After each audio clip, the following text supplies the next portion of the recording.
After winning a staggering 80 million yuan in the lottery, I immediately pulled out of the National Online Novel Contest.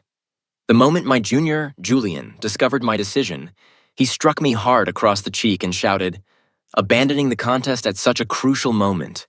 Don't you care about our mentor's guidance or the hopes of your peers?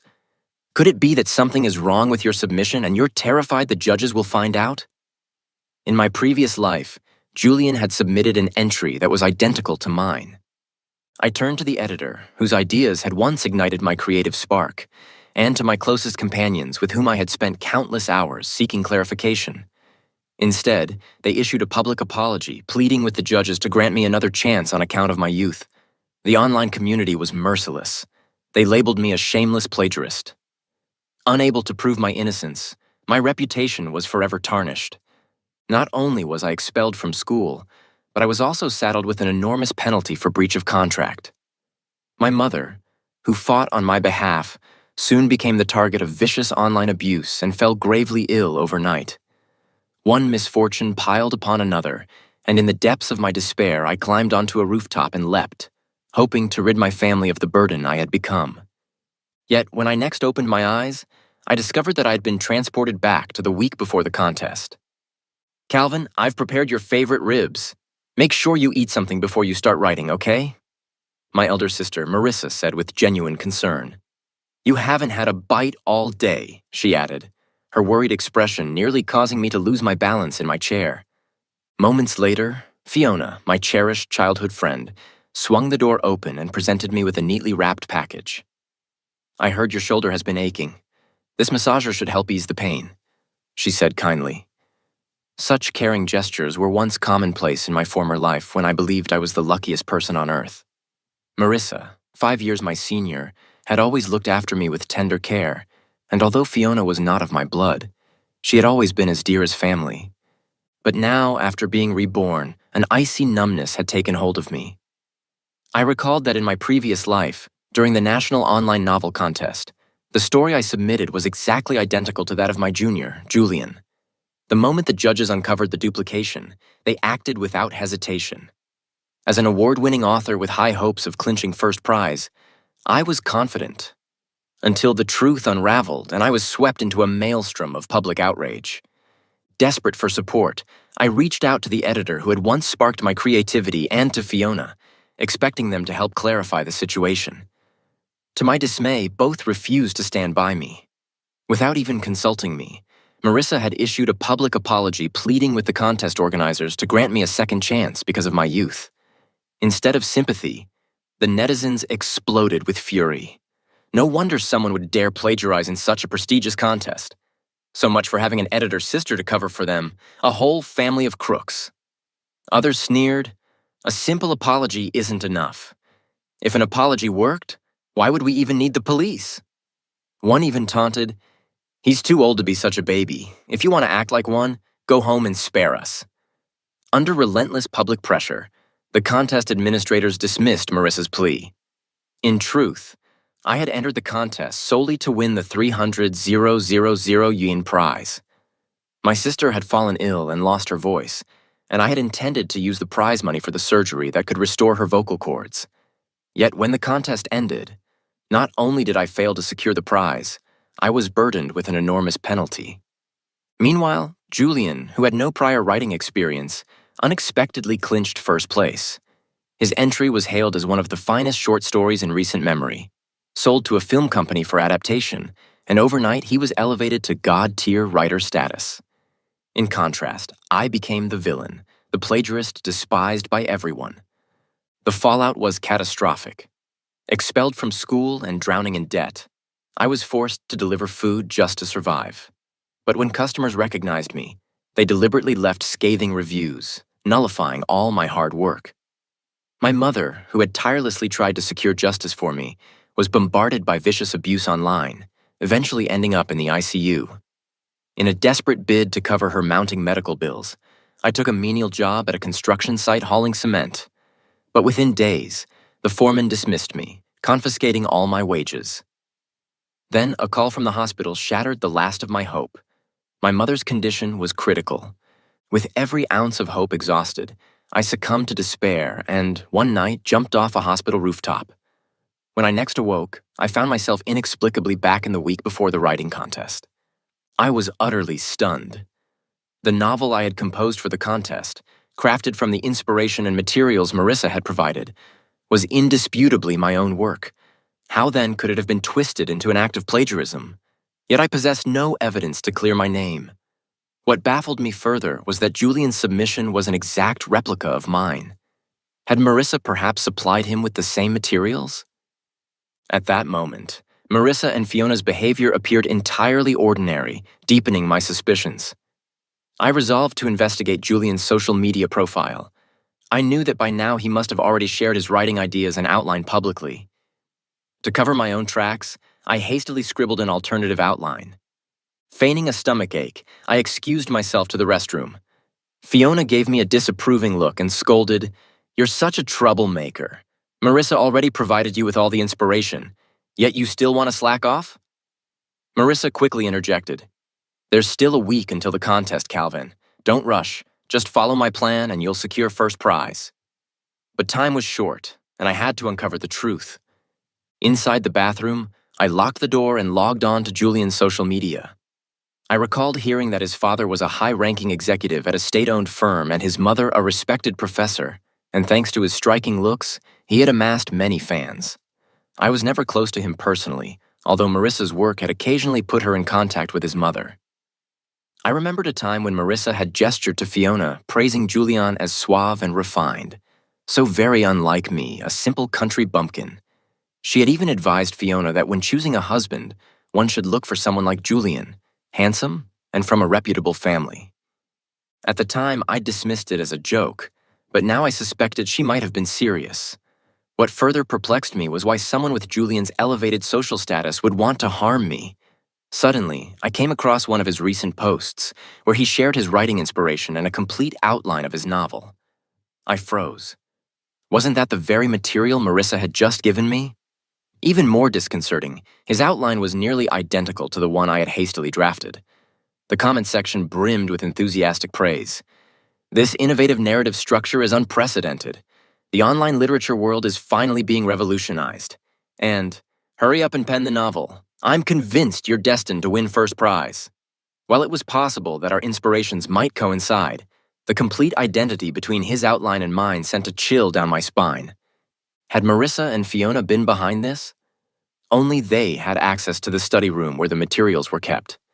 Could it be that the bonds of family and years of shared history meant less to them than their newfound connection with Julian? I spent a tense hour in the restroom weighing my options and finally made a bold decision. In my former life, I had written my contest piece in the fantasy genre, my comfort zone. Although I had won first place then, it was nothing groundbreaking. This time, determined to clear my name and defy the plagiarism accusations, I resolved to switch gears entirely and write a suspenseful mystery. No matter the outcome, creating something new would at least help me reclaim my honor. That sleepless night was filled with anxious thoughts. Early the next morning, I slipped out of the house and made my way to my mentor's residence. My very first teacher, the one who had encouraged me to pursue writing. When he saw me, his face lit up as he greeted me with a steaming meat bun. "Calvin, you haven't had breakfast yet, have you?"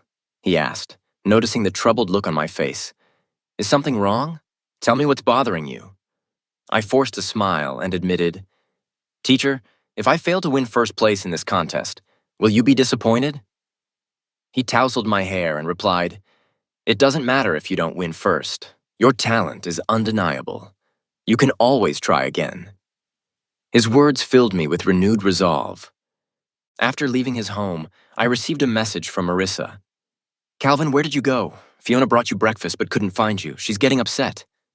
I quickly replied, "I stepped out to buy some writing materials. I'll be back shortly." In that moment, I resolved not to use the inspiration and materials Marissa had provided. I hadn't yet told either of them that I was changing the genre of my entry, and they were now my prime suspects. Determined to revise my contest entry, I made my way to the school library. I remained there for hours, finally completing a detailed outline for my new novel. After stretching and feeling the strain of long hours, I decided to take a brief respite and check for any notifications from Julian.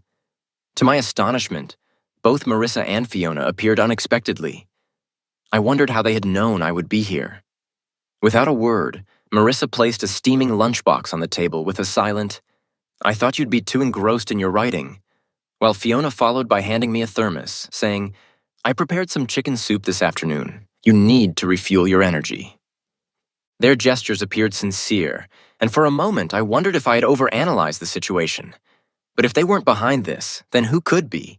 My mind churned with turmoil, yet I mustered a smile and said, "You two arrived at the perfect time. I'm absolutely starving."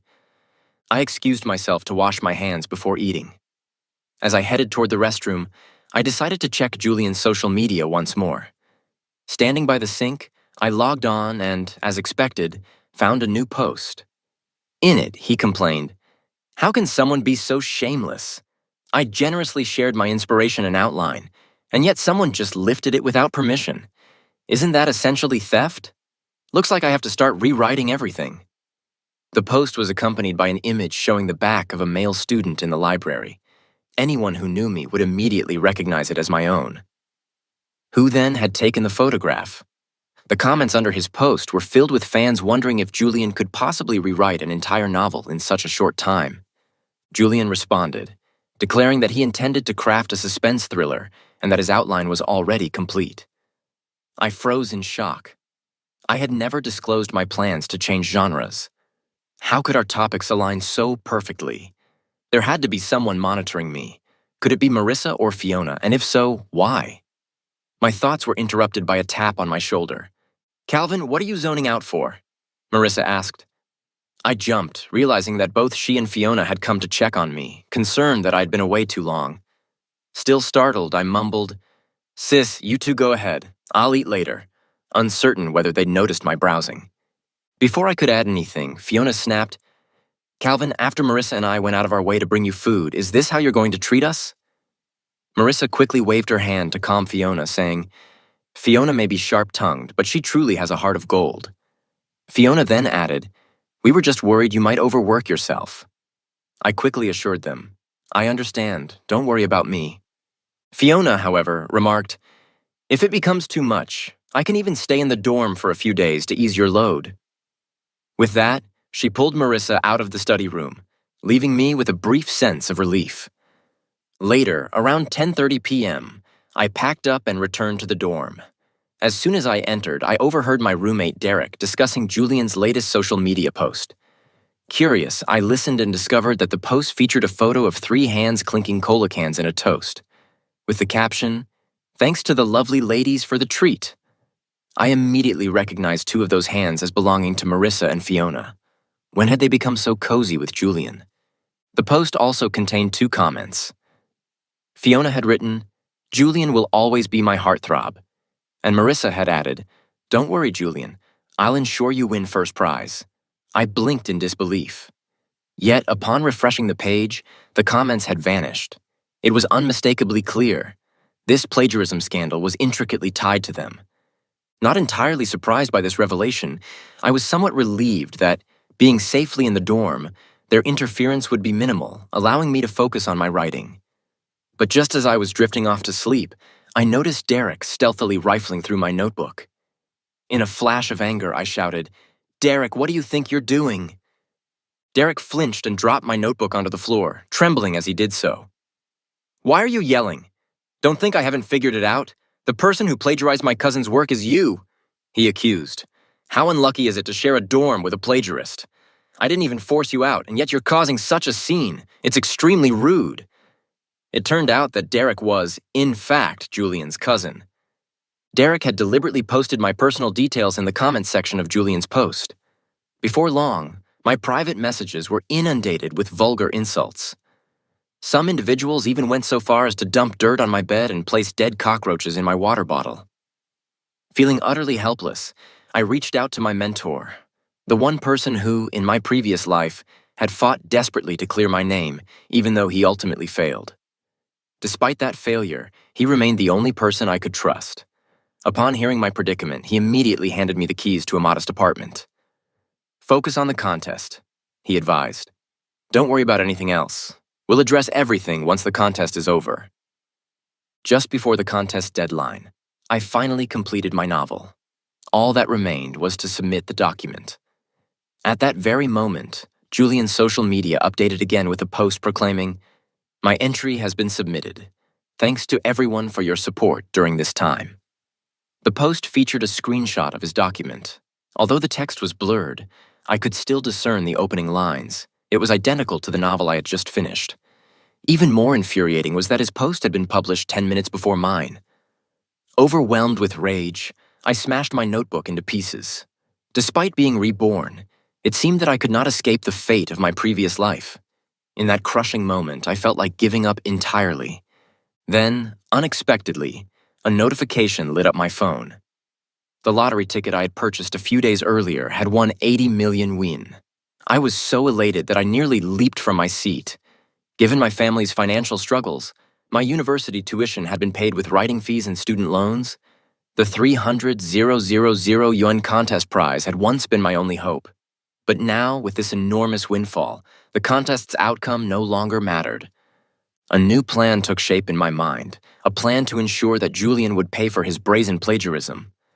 I chose to keep my lottery win a secret. Instead, I revised my contest entry and submitted it once more. Julian had a penchant for stealing ideas. Let him indulge his habit as much as he pleased.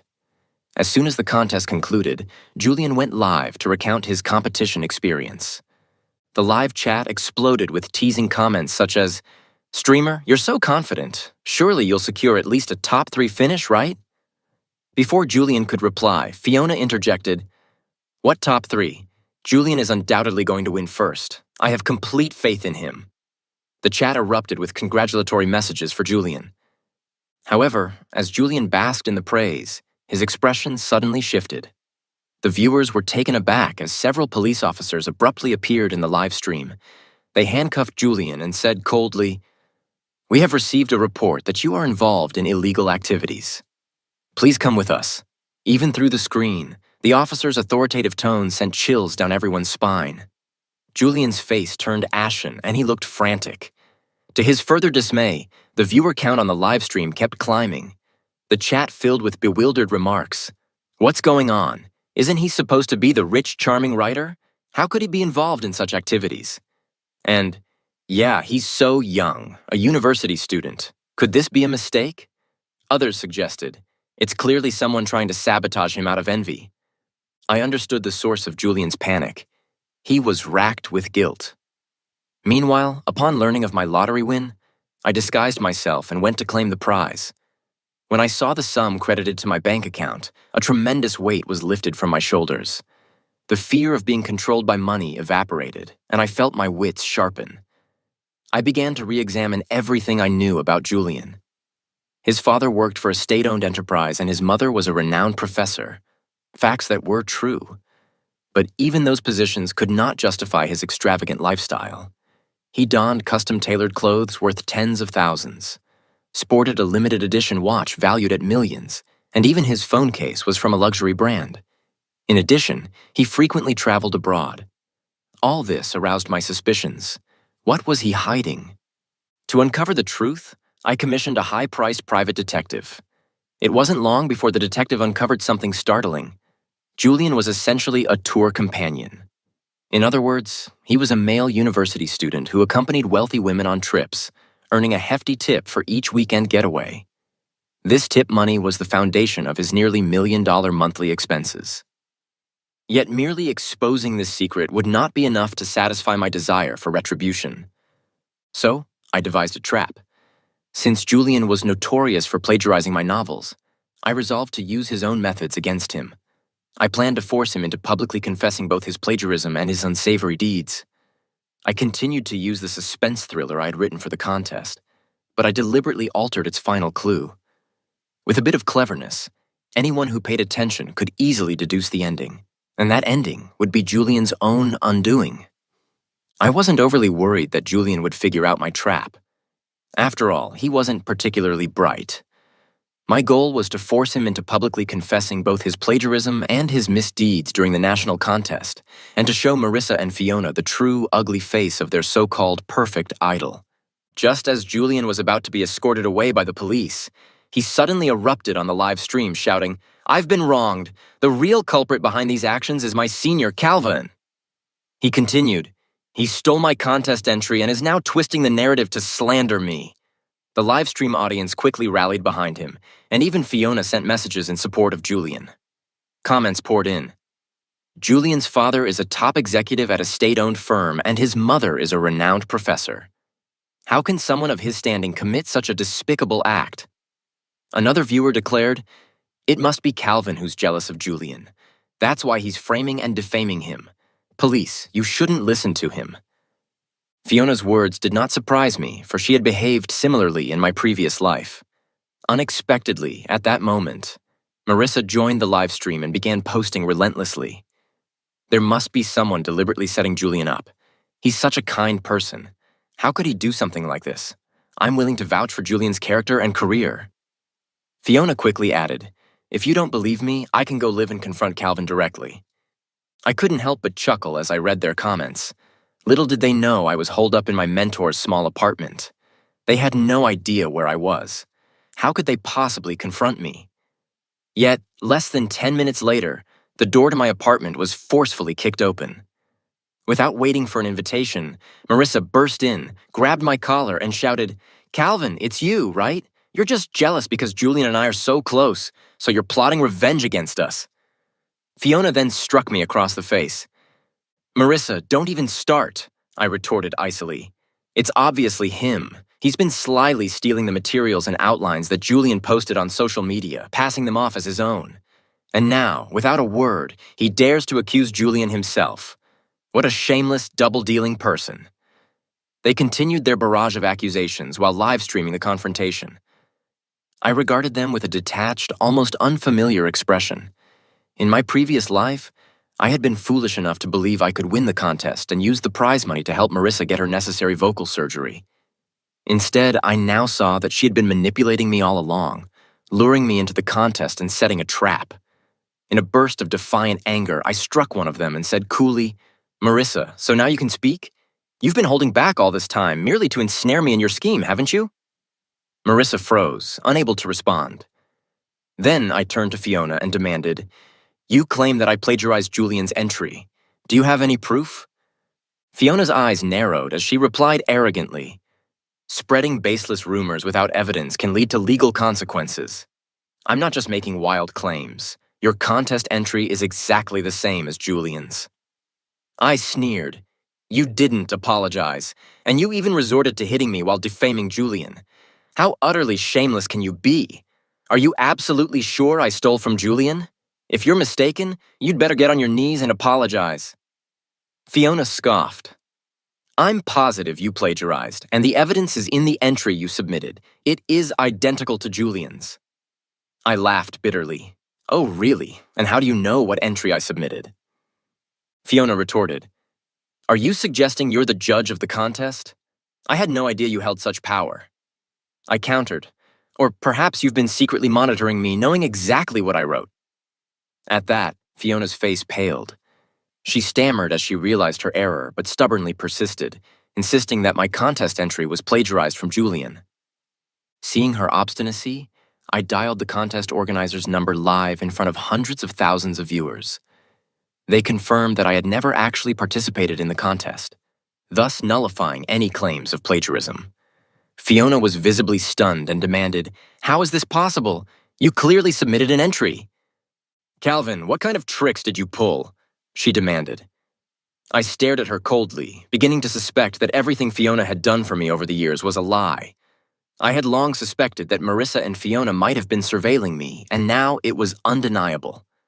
When I attempted to submit my entry, I had intentionally disconnected the internet at the final moment. Although I had tried, the connection was cut, and the entry never went through. But those watching assumed I had participated. At first, I had considered withdrawing from the contest altogether. Then I realized that if I did, Marissa and Fiona might catch on and devise yet another plan to thwart my intentions. So instead, I decided to play along and turn the tables on them. When they eventually discovered that I'd not actually entered the contest, both Marissa and Fiona's faces went pale.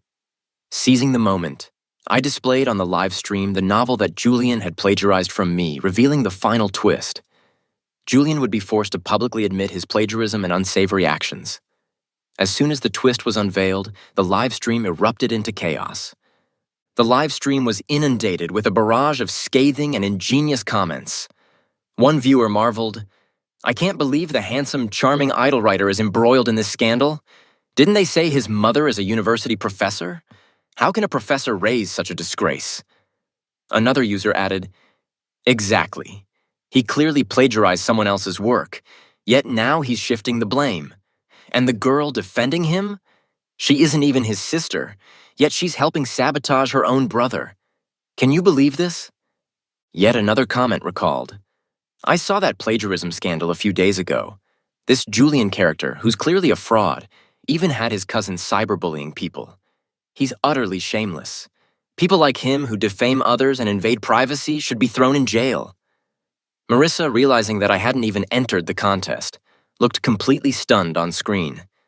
Fiona then interjected, "Calvin, why didn't you tell me you weren't even participating? Well, I've been working so hard for you. You must have been enjoying yourself, huh?" One viewer added, "Exactly, Calvin. You're so cruel. I even went out of my way to cook you chicken soup to help you recover, thinking you were struggling with the contest. I must have been blind." I sneered, "Marissa, stop with the sanctimonious act. Didn't you hide that you could actually speak? How are you any nobler than I am?" Fiona retorted sharply, "Whether you participate or not is your business. Why should I have to inform you?" I countered, "And as for whether you truly care about me or about Julian, you both know the answer in your hearts." Fiona then snapped, "Your so-called concern was nothing more than keeping tabs on me to ensure I'd play right into Julian's hands." Marissa, caught off guard by my words, visibly agitated and replied, "Even if that's the case, you shouldn't have defamed Julian like that. A man's reputation is incredibly important. You should know better." I shot back, "Aren't you afraid I'll sue you for defamation?" Meanwhile, Julian, watching the mayhem on Marissa's live stream, began tearing up. "Marissa, I've really been wronged. Calvin is the one defaming me. You must help me seek justice." He then pleaded with the police. "Officers, you can't simply take Calvin's side without evidence. Everything needs to be proven. It's Calvin who's the defamer. He's the one you should arrest," he insisted. A police officer replied coldly, "Why aren't we arresting him? Is it because he's given you some sort of benefit?" The officer added, "Watch your words. Reckless accusations won't be tolerated. We're here to arrest you because we have evidence. We kept it under wraps to spare your pride, but if you don't care, then so be it." As soon as he finished, Julian's face drained of color. In this second life, as I recalled everything about Julian, I realized he was not only malicious, but also exceedingly foolish. He took perverse pride in his misdeeds. He believed society mocked poverty, but conveniently overlooked immorality, so he made no effort to hide his misbehavior. Meanwhile, his admirers continued to view him as a wealthy, handsome young man without a doubt. Thus, once I had gathered all the damning evidence through my detective, I immediately handed it over to the police. With such evidence in hand, it was only a matter of time before the authorities could act, and Julian never saw it coming. In front of hundreds of thousands of viewers, he effectively exposed himself. His eagerness to self-incriminate left me no choice but to let events unfold. When the police later released the details of his crimes during the live stream, Julian's face cycled from pale to green and back again. Finally, he could no longer contain himself and begged the officers to shut down the stream and take him away. Seeing Julian led away on Marissa's live stream filled me with immense satisfaction. In my previous life, he had forced me to take the fall for his misdeeds. This time, I reclaimed my dignity. Once Julian's live stream ended, the audience, still ravenous for gossip, swiftly switched their attention to Marissa's stream. Upon seeing me on screen, they immediately began showering me with praise. Comments poured in. "You're the one who's won so many awards and even published books. You're so humble." Exactly.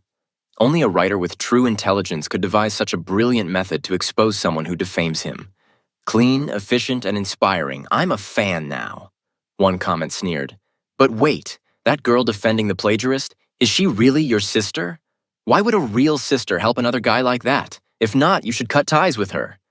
Another added, Not to mention your childhood friend who's been helping that fake intellectual defame you. Man, you've really been surrounded by trash. Watching Julian being taken away while Marissa and Fiona fumbled on the live stream, it was clear they were the new targets of the audience's ridicule. Reluctant to leave the stream due to its high viewership, they eventually ended their broadcast with sullen expressions. They shot furious glares in my direction before rushing off to the police station to check on Julian. As I watched the transformation in public opinion, I couldn't help but remember the bitter days of my past life when I was the one subjected to relentless cyberbullying. In my previous life, after Julian accused me of plagiarism, my notoriety skyrocketed, but it came at the cost of endless cyberbullying and infamy. In this life, though, I found myself receiving genuine fame and praise. Yet despite the accolades, I could not feel any real joy. The public's tastes were shallow and fickle. They cared little for the truth and simply followed the prevailing trends. That same superficiality had ruined my life before, but now it fueled my desire for revenge. Then something in the livestream comments caught my attention. Fiona's remarks seemed aimed at climbing the social ladder by fawning over Julian. But what about Marissa? Why was she so eager to see me harmed as well? A chilling thought struck me. Could it be that she isn't truly my sister? Without delay, I hurried home. Before Marissa could return, I secretly snipped a strand of her hair and sent it off for a paternity test. Things were rapidly becoming more complicated. It wasn't until Julian's arrest that I discovered exactly how he had managed to plagiarize my work. At first, I suspected that he might have installed surveillance cameras in my home through Marissa and Fiona, or perhaps planted a spying virus on my laptop. But after moving into my mentor's modest apartment and having my computer thoroughly scanned, nothing suspicious was found. Frustrated, I turned to my mentor's father, a retired police officer, for help. I explained the situation, and after a moment of careful inspection, his gaze fell upon my glasses. He asked if he might examine them. Without hesitation, I removed my glasses and handed them over.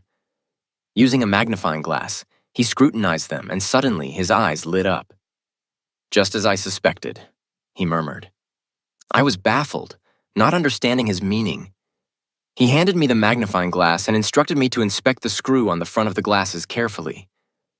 To my shock, embedded in the center of the screw was a hidden pinhole camera, so tiny and expertly concealed that it would have gone unnoticed unless one looked closely. I stood frozen, recalling that about a month ago, when I was preparing to register for the contest, Marissa had accidentally broken my glasses. She had apologized and replaced the frame with a new one. Since the new pair appeared perfect, I had never been suspicious. Now it became clear.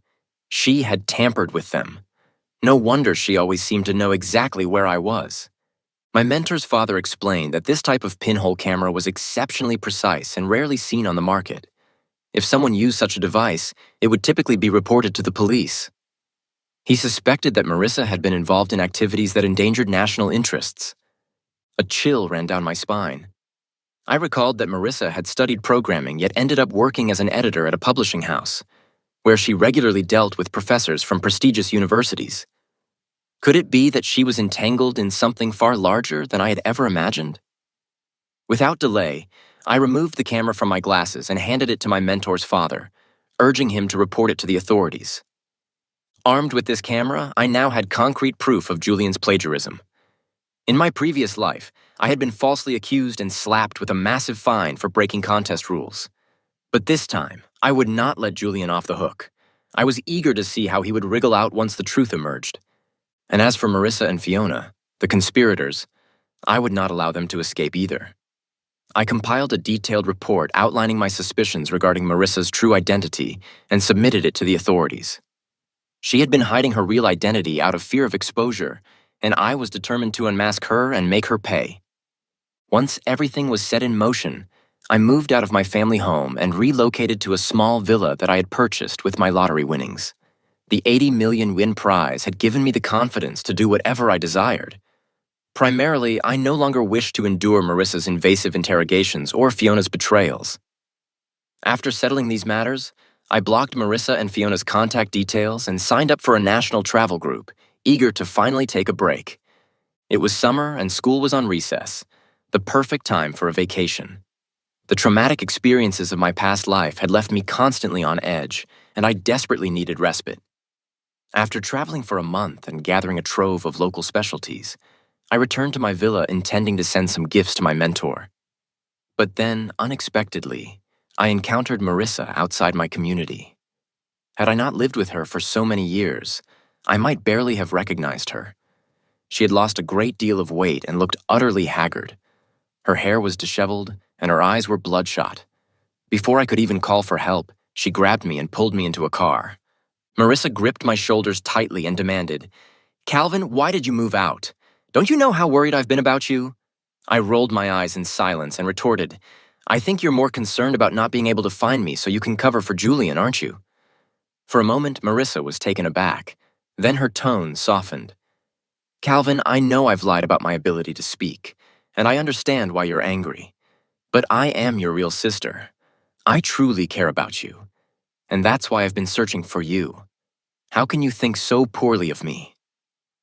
I sighed and said, "If that's the case, now that you see I'm fine, please let me go." As I started to open the car door to leave, Marissa grabbed me again. She hesitated, and I grew impatient. "Spit it out quickly. I've got things to do and no time to waste." Finally, Marissa exhaled and tentatively asked, "Calvin, could you help Julian? He's the son of an important client of mine. This entire ordeal has ruined his reputation. He nearly fell into a deep depression. Can't you help him out, just for my sake?" I replied irritably, "I'm not even close to him. How on earth am I supposed to help?" At that, Marissa's eyes lit up. "Just tell them that Julian's submission was actually written by you, and that you accidentally submitted it using his account as a joke. That way, Julian can be cleared of all charges." I scoffed. "Marissa, are you sure you want to say that?" She nodded eagerly, her face filled with hope. I was beyond angry now. "Marissa, do you even understand what you're asking? If I make such a false report, it would be a crime. False reporting is a serious offense that could land you in jail. Do you really want to put me in that position?" Her expression darkened as she retorted, "Calvin, don't think I don't know. You've won 80 million from the lottery, so you have everything now, and yet you can't even help Julian once?" I smiled wryly and said, "You participated in the contest for your own sake, so why can't you help Julian for mine?" I stared at her and added with a touch of irony, "You said it yourself. Help me for your sister's sake. But tell me, are you really my sister?" The moment those words left my mouth, Marissa's expression shifted and her eyes avoided mine. "Calvin, what are you talking about? I don't understand what you mean." Soon after, the paternity test results came back, and I wasn't at all surprised. It felt as though I had always suspected this outcome. Marissa wasn't my real sister. Which genuine sister would go so far as to ruin her brother's life for someone else? Once the results were confirmed, I immediately began investigating my true identity. To my shock, the investigation unearthed a long-buried family secret. It turned out that Julian was actually Marissa's real brother and that I was the true son of the Liu family. Back when our mothers were in the same hospital giving birth, the Chen family was poor, while the Liu family was well off. Marissa, deeply attached to her own brother, had secretly swapped me with Julian so that her brother could have a better life, and thus Julian and I had traded fates. But genetics are an unyielding force. I had inherited my mother's intelligence and my father's emotional depth, which allowed me to excel academically from a young age. Relatives often remarked that I bore no resemblance to the Chen family, a comment I once dismissed as a joke, but which now rang painfully true. Realizing the truth, Marissa's face suddenly turned cold as she instinctively reached for a knife nearby. I sneered. "Sister, are you planning to kill me to silence me?" She retorted, "Is Julian really worth taking this extreme step?" At that moment, I played an audio recording I had secretly planted on Julian. The recording revealed his true feelings. "Marissa is so infuriating, a mute no less. She really believes that just because I call her sister, she's truly my sister. Dream on. And Fiona? She's no better than Marissa, just another sycophant. Marissa disgusts me. I hope she never harbors any delusions about me. She's too old for that. If it weren't for the fact that she could help me win first place in the contest, I wouldn't even give her a second thought. These unprincipled women are so exasperating. They have no wealth, Yet they act as if they're above everyone. They have no idea what they're really worth. Does she even deserve it? As the recording played, Marissa shoved me down and then drove off in a huff. I assumed she was off to confront Julian. But shortly thereafter, the news came. And it was not what I expected. It was Marissa's death. After listening to the recording, Marissa, clinging to a final spark of hope, went to find Julian and tried to reveal their true sibling bond, hoping to reconcile. To her shock, Julian refused to accept it. In a fit of rage, he shoved her off a rooftop.